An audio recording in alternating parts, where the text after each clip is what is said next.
Committed £2 billion to Network Rail for the current control period. Close to £60 million has been committed to upgrade Cardiff Central Station. £76 million to electrify the 7 tunnels. That was the UK Prime Minister Boris Johnson taking on some tough questions in the House of Commons in the British Parliament. The heated Parliament session comes over Health Secretary Matt Hancock's recent contact. 4 years, which included the overseeing of a field hospital in northern Saudi Arabia during the First Gulf War. On his retirement as Band Sergeant Major in the Scots Guards, Ian, a gifted musician who plays the French horn and violin, came to the Commons to be a senior doorkeeper around the chamber. He joined Speaker Michael Martin's team in my office in 2001 as the train bearer, which is how he is dressed today before the promotion to the Assistant Secretary to the Speaker in 2011, which is the role he has held until now.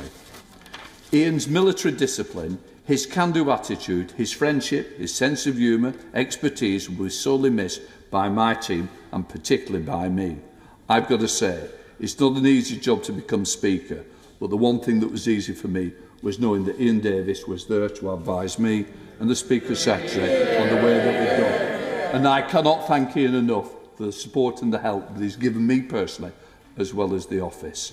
And of course, Ian was in the Scots Guards, so was his father, so he's got a great history in serving this country.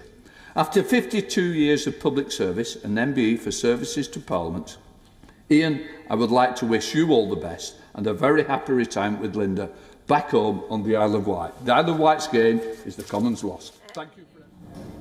Moving on, the political crisis in Myanmar continues to intensify. The country's ousted leader, Aung San Suu Kyi, suffered a legal setback on Tuesday when a judge denied her lawyer's stance to disqualify the prosecution testimony against her on a sedition charge. The court, however, has said that it would allow the issue to be referred to the High Court and would suspend the testimony until a ruling is issued. The ousted leader, Suu Kyi, meanwhile, has asked the people of Myanmar to stay united against the oppressive military rule as the legal tussle continues to mount. The message was passed on by her lawyer as she prepared and reappeared in a Hancock court for her trial on Tuesday.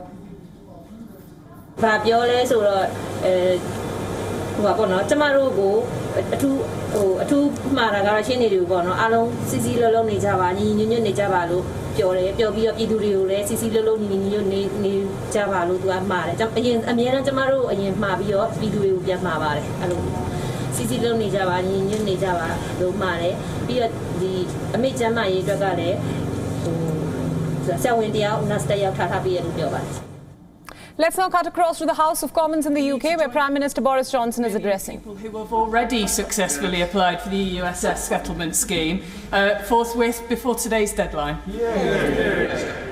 Yes, Mr. Speaker, I thank my honourable friend, and she is absolutely right. I am thrilled that an astonishing 5.6 million EU nationals have already applied for this wonderful scheme, and I encourage anybody who is still eligible to submit their applications today. We now come to the Leader of the Opposition, Keir Starmer. Thank you, Mr. Speaker. Can I join your comments and sentiments about Ian Davis and wish him the very best from all of us in this House?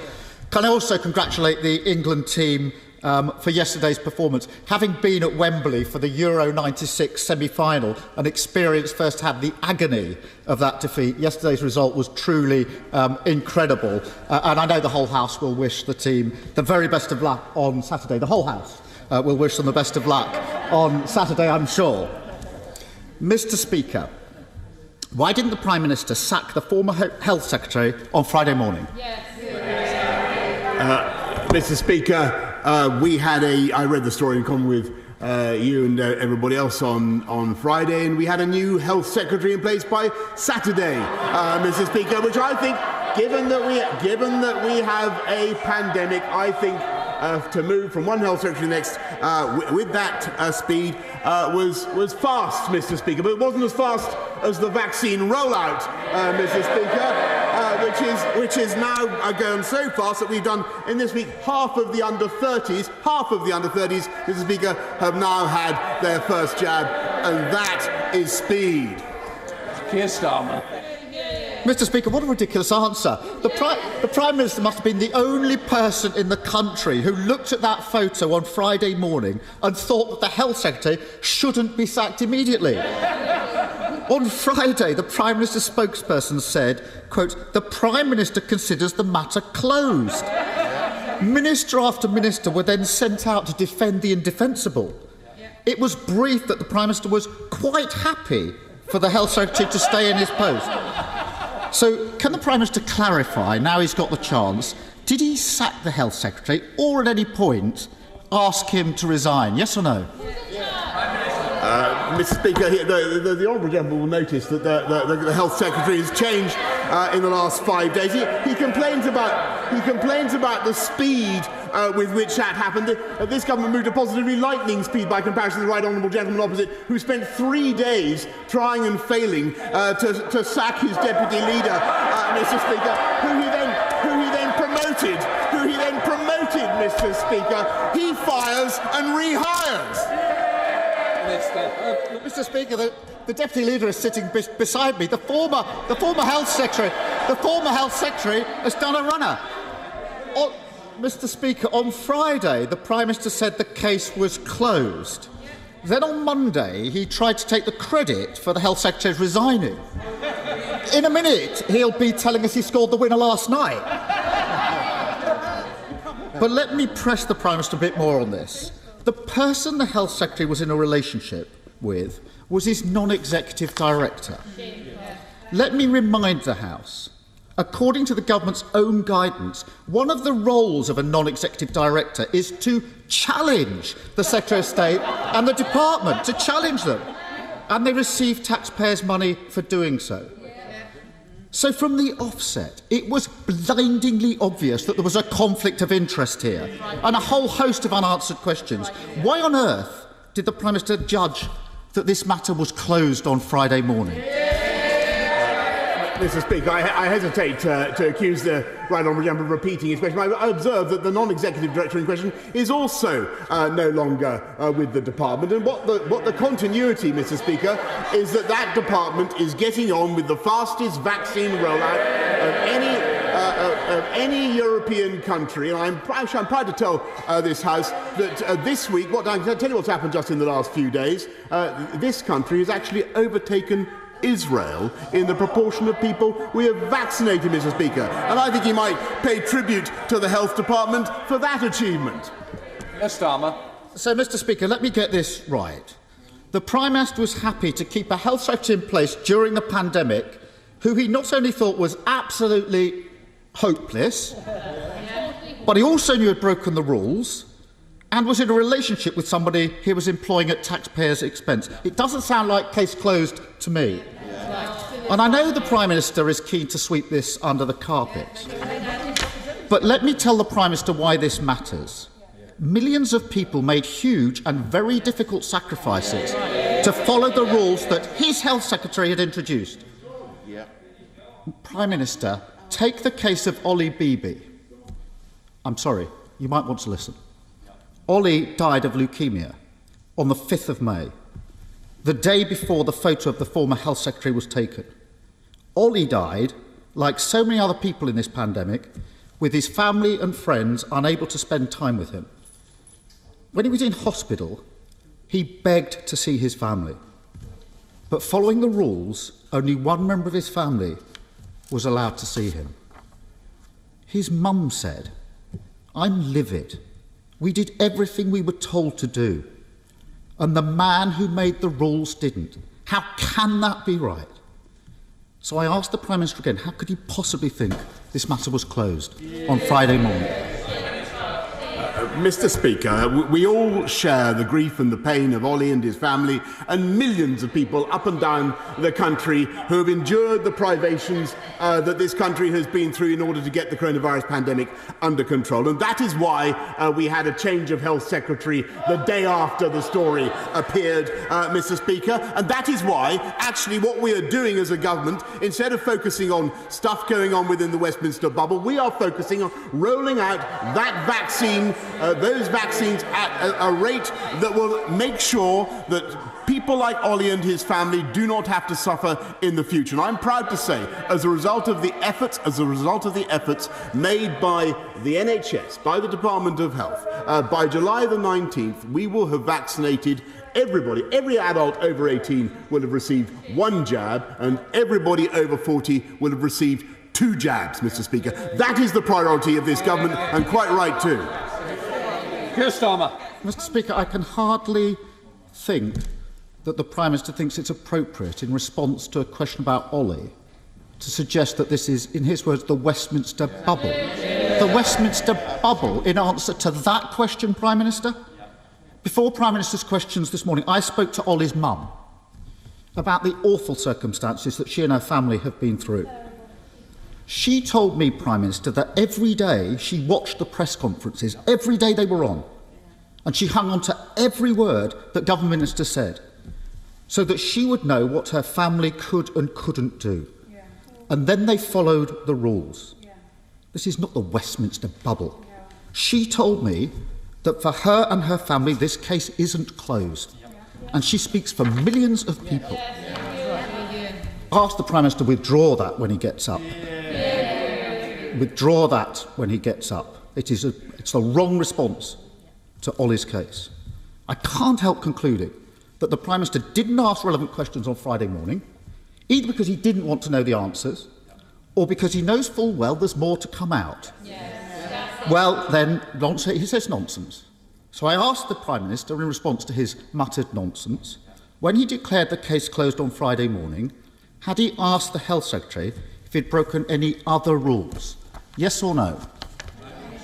Mr. Speaker, let me be absolutely clear with the right honourable gentleman, and I think the whole House and the whole country can see that we have a new Health Secretary in place, and have had one since the day after the stories appeared, and that was entirely right, and that was the right response to the situation. And he is, of course, he's right in what he says about the sacrifice made by families up and down the land. But the best response, in my view, to their grief and their pain and the sufferings that they have endured is to get on with a new Health Secretary, which is what we have, and with all the energy and application that we have, to roll out those vaccines and allow the people of this country to work forwards towards Freedom Day, which I devoutly hope will come on July the 19th. And never let it be forgotten, Mr. Speaker, that if we'd followed the advice of the right honourable gentleman, that would not be possible, because it was under his proposals that we would have stayed in the European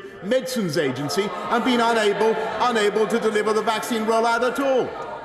Yes, Starmer. Mr. Speaker, I really think that having failed to sack the former Health Secretary, he really is trying to take credit now for the fact that we've got a new Health Secretary. So, Mr. Speaker,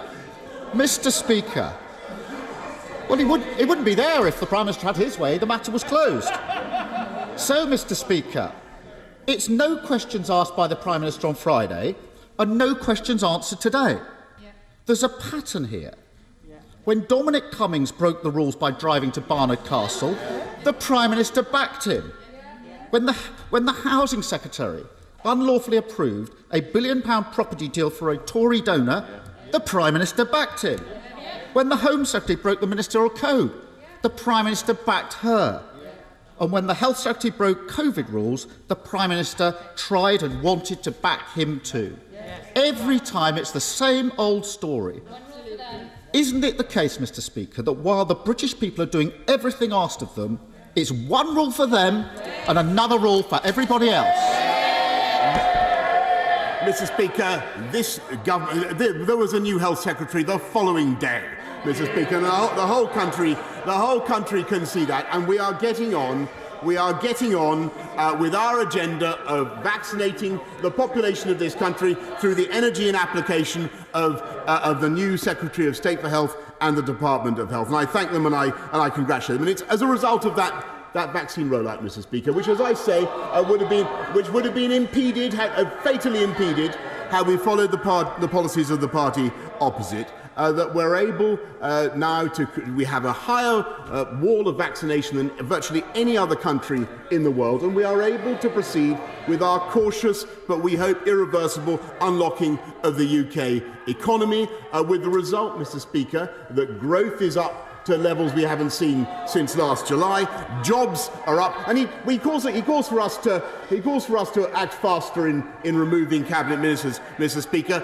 It took him 3 days, as I say, to give her three new jobs. Shadow Chancellor of the Duchy of Lancaster, a Shadow Secretary of State for the Future of Work. We create jobs, Mr. Speaker. He creates non-jobs. He dithers, we deliver. Jacob Young. Thank you, Mr. Speaker. The steel industry is an asset of national strategic importance. Not just my words, but the words of the Prime Minister. And I know he means it, because when Grable went into administration, this government supported British Steel until a new buyer was found. British Steel still employ more than 800 people in Redcar and Cleveland and more than 3,000 people in Scunthorpe. So can I ask the Prime Minister, in light of the TRA's recommendations to the Trade Secretary, how will he ensure that steel remains a national strategic asset?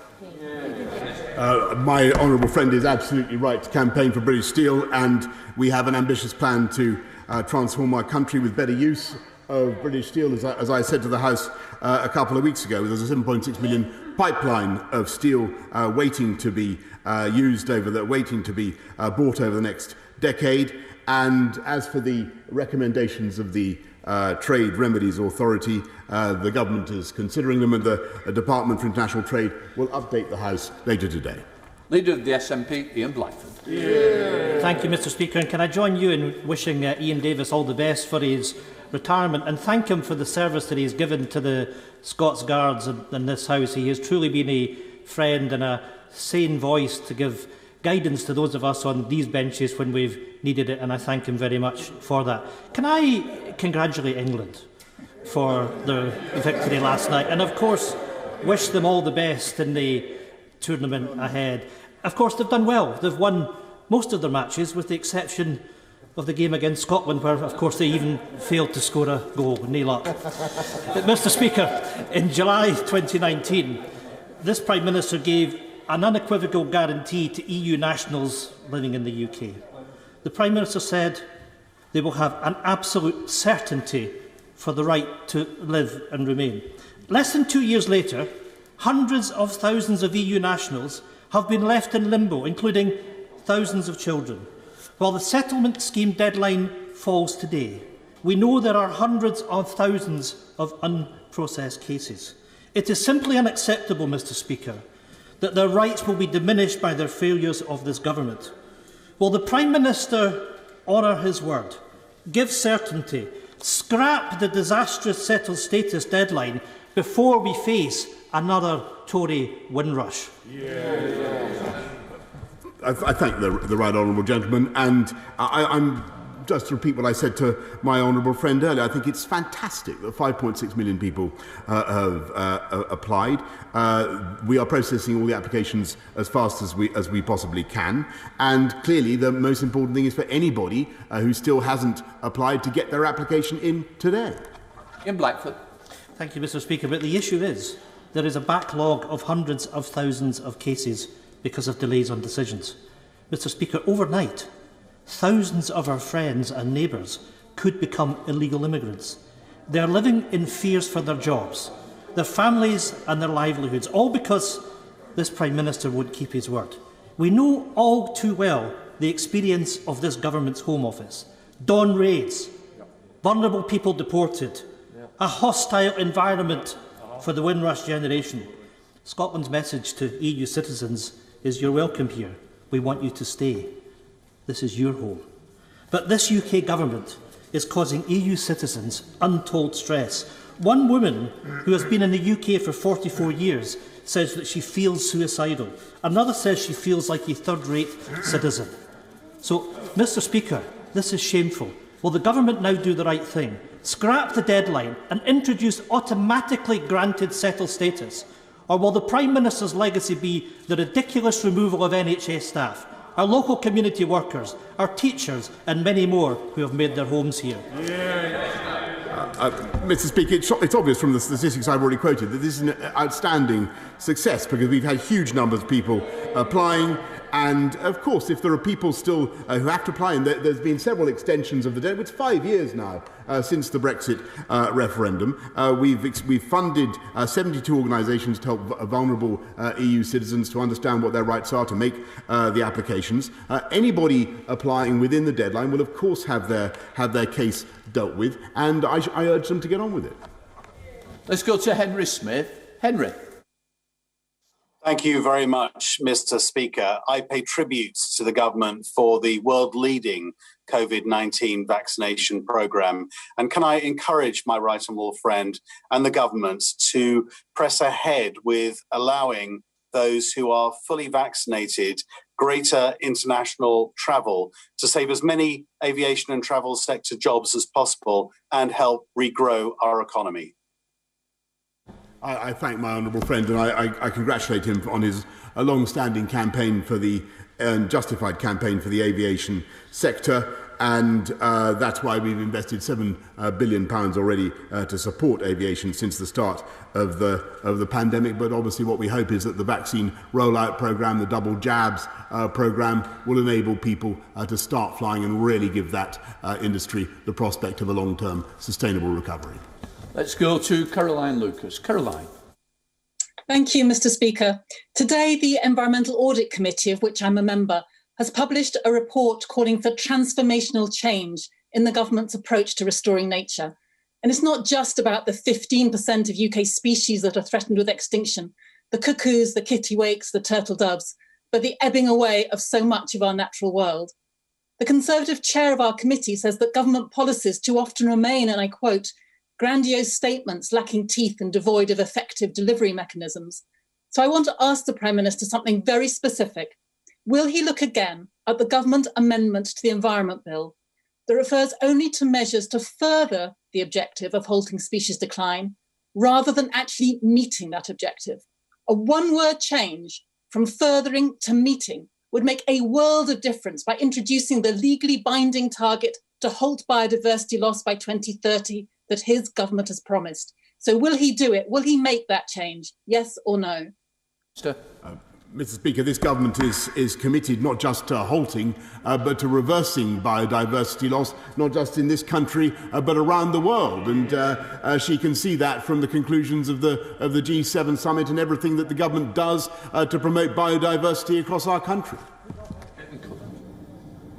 That was UK Prime Minister Boris Johnson taking on some tough questions in the Parliament and being cornered by the opposition over the recent scandal involving the former Health Secretary Matt Hancock and his alleged affair.